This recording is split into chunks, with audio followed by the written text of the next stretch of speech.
times. It is not an easy thing to do, and I always have a great deal of admiration for anyone, regardless of party or beliefs, who puts their name on the dotted line and runs for office and stands up in front of people, so I appreciate that. Also have to congratulate him. I understand he's a grandfather for the 4th time today, which hopefully will keep the debate in perspective. You know, what's really important in life, so congratulations. I am Adam Smith. I'm the congressman who represents this district. I'm running again because I honestly believe that I am the best person to represent this district. Nobody knows the district better, and nobody will work harder for it. I've spent my entire life here. I grew up in the SeaTac area where my father worked as a baggage handler for United Airlines. I now live in Northeast Tacoma with my wife and 2 children who attend Northeast Tacoma Elementary School, and I got involved in public service because of this community. I really believe that if you work hard, listen to people, you can make a difference for people. And there's no group of people in the world that I want more to make a difference for than the people I grew up with and who have done so much for me. Throughout my career, I've had a very simple approach to politics. I am pragmatic, not ideological. I believe in solving problems. I have not met the party or the ideology that has all the answers, though I've met quite a few that think they do. And I have really aggressively reached out across the district, small businesses, right, left, Democrat, Republican, Independent. I have not simply represented one segment. I think that is critically important in these difficult times we face, that we have that type of inclusive leadership. And you don't have to take my word for it. We've passed out an endorsement that came from the Daily Olympian today that I think did an excellent job of summing up my moderate, pragmatic, and yes, I'll say the word, independent approach to politics. I don't put partisanship first. I don't put any particular interest group first. I work for the district. And if you are kind enough to return me, my priorities going forward, some of them will be the same. The military first and foremost. I've been on the Armed Services Committee for 14 years, proud to be endorsed by the VFW for my support of veterans, but also have worked very, very hard for the members of the military and their families in this district. I'm also very concerned about the budget deficit. When I first got elected to Congress, we had a big one, voted for the balanced budget agreement, got 4 straight years of surpluses as a result. I'm prepared to take the tough votes again to get us back on the road to fiscal sanity. To get our economy moving again, we need to step up to the tough issues. I believe I've done that, and I believe I deserve your support in this election. Thank you. Councilmember. Thank you very much for all being here. Especially thank you to the Muri, the newspaper.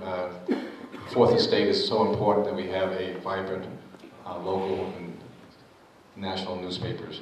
And also to the Chamber of Commerce. The Chamber of Commerce is a 100-year-old institution. There's no finer institution, respected institution across the nation than the thousands of different chambers of commerce.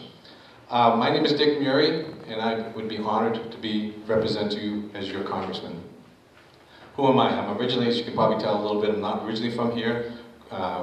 Born in Alaska, but I actually grew up in Massachusetts all my life. At the age of 21, I went into the Air Force, got a commission, and flew airplanes.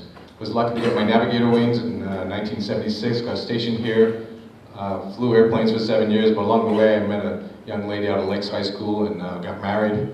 Been married now 31 years, 4 children, and yes, 4 grandchildren, including Boone James, officer, who was born at 5 p.m. this evening, and he's now doing real well. 8 pounds, 13 ounces, 22 inches long. That's, I know all the women here really wanted me to make sure I say that. And 20 minutes after he was born, he was already on Facebook getting good comments. I love the social media, and that's where I've met a lot of people that are here today. I retired in 1997. My gateway into politics was getting involved in my kids' schools, served on your Steilacoom School District, then got 2003 got elected to the County Council, where we've had 7 years of balanced budgets, 7-0 budgets, bipartisan budgets with bipartisan committees. I'm on your chairman of your Pierce County Health Department, which, by the way, the Democrats elected me to as their chairman because I start meetings on time, I run a very efficient operation and get things done on time. I've been there for public safety and doing a lot of great things, but I'm considered a fiscal conservative. I am also a guy who's going to work for the active duty military, so the soldiers, the airmen, their families and kids, and I'm also going to work hard to make sure we have a balanced budget. People who know me personally, I'm a very frugal person, have been on the county council, where I've been chairman of the Performance Audit Committee for 5 years. And my last job at McCord Air Force Base was Chief of Quality Management, where we also did performance audit, looking at ways to reduce spending and do more efficiency in service. Thank you. Okay, the first question is going to the council member. What changes, if any, would you make to Social Security?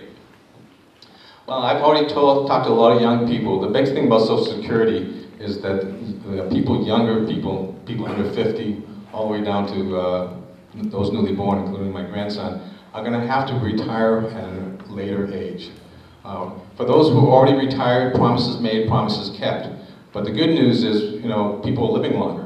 1935, when Social Security was designed, the median age of death was 66. Today it's 78, and we're living about a year longer every decade right now. So we can't continue to expect people who are living longer and better, which is good news, to be able to still retire at age 65. That is going to 67, but we need to raise it even more.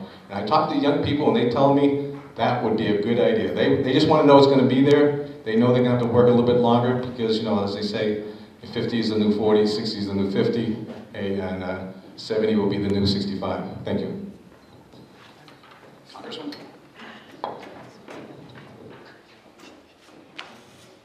Thank you. I think it is very important that we preserve Social Security. Now, Social Security was never meant to be your sole source of retirement. It was meant to be the one piece that you can guarantee, one piece that you can count on, and I think we need to make sure that we preserve that. But I agree that there are challenges for Social Security.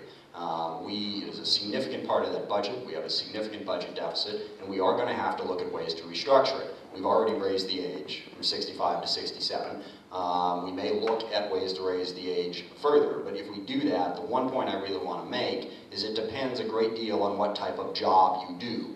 There are some people who do very, very hard physical labor, and while it is true that people in service sector jobs or lawyers, for instance, may be able to work past a certain age, I think if you raise the age for people who are in manual labor, then you are going to create a problem. So I don't necessarily think that we can rely on that as a way to restructure Social Security. One idea that I've had for a long time is that we ought to be able to safely invest the extra money in Social Security, not individually, but just collectively. Congressman, name the proudest accomplishments that specifically benefit the Federal Way area in the past year. Well, I guess there's a couple. The biggest one, I guess, as Tom, you well know, would be the Triangle Project. We have a major traffic problem in this region, right out there on Highway 18 and I-5. I've been very proud to work with the Chamber, local businesses, bipartisan way. Councilman Pete von Reichbauer here has led the charge on this issue to help start to fix the traffic mess where 18 and I-5 interconnect. Very important for this area. I would also submit that it's very, very important for the region as a whole. The Port of Tacoma and Port of Seattle are major drivers in our economy. This really kind of feels like the speed route. I'm sorry, but one minute to answer these complex questions. I feel like I'm in some sort of quiz show thing here, but I will do my best. It's good for the region. It gets goods to the market quicker, which means that the ports can grow, grows the economy, not just for this area, but for the whole area. Down in the valley, the whole South Sound area makes a big difference. So, working on the Triangle Project would be the #1 issue, but there are certainly been a lot of others, a lot of road projects, a lot of businesses I've worked with. Not far down the road from Federal Way, I worked with the businesses down in Fife to help make sure that their signage didn't get blocked by a sound wall that the Department of Transportation was putting up. We got that stopped, helped the businesses down there. Sorry. Congressman or Councilman?